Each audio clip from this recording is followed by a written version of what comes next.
Hey guys, what is going on? Crunchy here and welcome back to another video. So today was a pretty big day for me because, as you can tell by the title, I decided to go and give Jad a go to get the fire cape. This was such an insane challenge to go for. No, it isn't the hardest thing, but my god, for the time it takes to get through the waves and the amount of anticipation you have to wait through, you know, just not knowing what's going to happen or what will spawn where, it's just so worth it. I can't even tell you guys how nervous I was going for this, obviously because I don't have the best stats and all that stuff. It was quite nerve-wracking for me. Never really done anything like this, but I just thought, you know, the thought of not knowing what's going to happen, I guess, it's just you know, you might not be prepared enough, something might happen, but I actually managed to kill him, which is really awesome and such a great achievement for my character and for me myself, you know. It was so, like I said, intimidating for me, but I actually managed to do it, which is really awesome. Like I said, I've never been for anything as hard as this, or nearly anywhere near as time consuming as this. The waves I sort of got used to, and there was a time where I would accidentally hit my prayer off or press the wrong button on the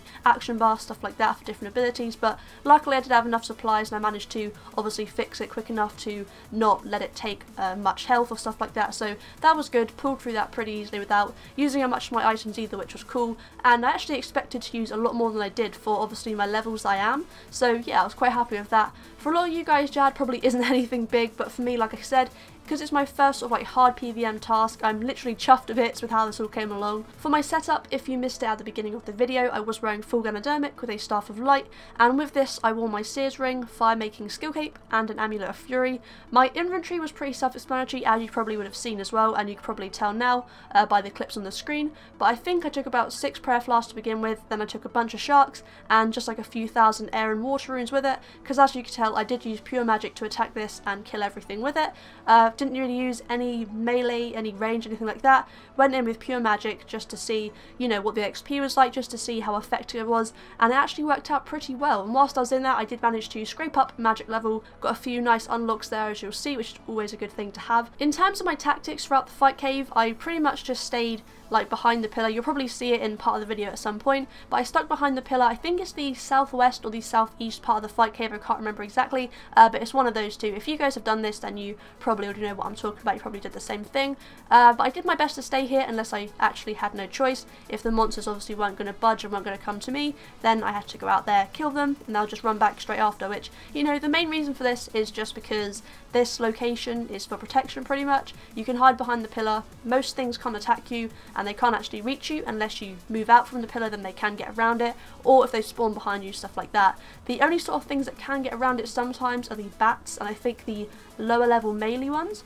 but apart from that, you are pretty much safe in this place. As you'll see, I used it quite a lot in the video to regenerate from my adrenaline if I needed some health. I didn't really want to use my food up because, you know, I've run into trouble with Jad and stuff like that, so that's what I pretty much did throughout the whole thing. And then finally, of course, came Jad. I think I was about an hour and 20 in, something like that, and I'm not even joking, guys. I was so hyped up and so scared for this. I wanted it so bad. I planned to go basically and heal. This was my tactics for Jad itself. After wave 62, I planned to go back to the pillar, hide behind there, regenerate, get some health up, and pot up straight away. So I was full everything, you know, ready to kill it. But unfortunately, as I tried to run back, as you'll see, as soon as I got there, tried to heal myself and all that stuff, he actually spawned right behind me, which I wasn't expecting. I thought it would have spawned somewhere else like the other ones, but it was right behind me. So unfortunately, I didn't have time to prepare myself like I wanted to, but nonetheless, I did actually manage to wiggle out of the corner and actually start attacking Jad.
And there we have it guys, the fire cape has been achieved. It's not the best looking cape in the game, and that's not why I went for it. It was purely just to have that achievement like behind my character, behind my back.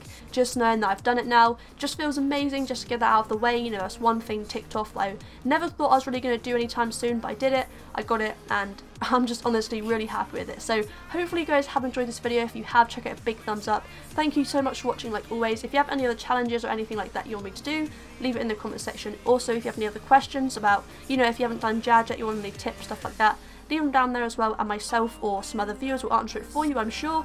But yeah guys, thank you again for watching, and I'll see you in the next one. I could change your mind.